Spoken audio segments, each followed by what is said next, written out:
Groupon, in my opinion, has a very decent shot at being one of those great companies. Again, the fundamental that I like to look at is their revenue growth and how fast they could scale the company. So obviously they're hitting a nerve, and I think the thing that they do really well, they deliver new customers to small businesses. And very few people have been able to actually do that. It's the same kind of thing that Google did when we had the AdWords product, the AdSense product. We actually could deliver measurable impact to businesses. And of course, that affects the success of that monetization product. So I feel that plays an important role, and they certainly are on a great path to do so. Is there a cap, though, in terms of Groupon's potential? Whereas Google is this platform where you can go from search to Google TV, Groupon is more of a singular focus, you could argue. In terms of the cap, to be honest with you, I mean, if the cap that you're going to worry about in the billions of dollars, that's not a bad problem to have. I do think that it is very hard to think of something that is smaller than offline commerce. I mean, it is as big of a potential as you're going to get. And then the only other comparable markets that I can think of are some of the ones I mentioned, like healthcare. It's hundreds of billions a year in the US alone, not to mention in the world. So when you capture a sliver of a market like that, it's much more likely that you can create a billion-dollar company. Speaking about exits, there's been a lot of talk about whether companies today in Silicon Valley are too focused on the build to flip model, that they're too excited about the fact that Google could buy them or Yahoo, and they're not focused on building something great. Do you think that that's the case? I mean, a lot of your exits are acquisitions. I mean, the bulk of them are. All of them are acquisitions to this point. Yeah. That's a great observation. So what I would like to say on that is, first of all, I don't think the M&A wave is likely to slow down anytime soon.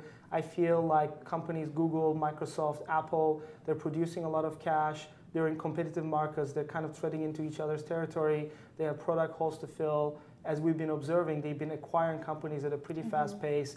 The values of those might change, but I do think in the $100 million range, we're going to keep seeing activity. I also do think that this doesn't necessarily come at the cost of companies that do shoot for that billion-dollar plus mark. We do have them in our portfolio. We do know that they exist out there. So the way I think about it is I see this as three hills. So the first hill is kind of that $100 million point. I feel up to that point, people can come up with great products, great ideas. There is definitely some hope. We don't yet know how far the product is going to evolve. Normally, the $50 million to $100 million level is when the first acquisition feelers come in, and the founders have a choice to make. They can consider those and maybe make something happen, or they say, you know what, we're going to go for the next hill, which I feel is between the $100 million to $1 billion kind of valuation. And this, I feel, is the most difficult position to be in, because when you're a $500 million company and you have 100 or more people, you're too small for an IPO, not quite out of the difficult phase yet. Also, it's too big, and there are very few companies that could make an acquisition at that level. It's much harder to get an M&A transaction going, and they're burning through cash at a very rapid phase.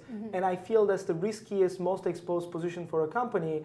And I feel when you look at examples of companies that have already passed the $1 billion mark, your great companies like Facebook, Twitter, hopefully Groupon, and they're already past that mark, you can see that with that kind of trajectory and velocity, I feel that they have gone out of most of the risky area, and they do have a chance of many other interesting alternatives. So when you're talking to Andrew Mason, you're telling him to stick with it, go for the long run?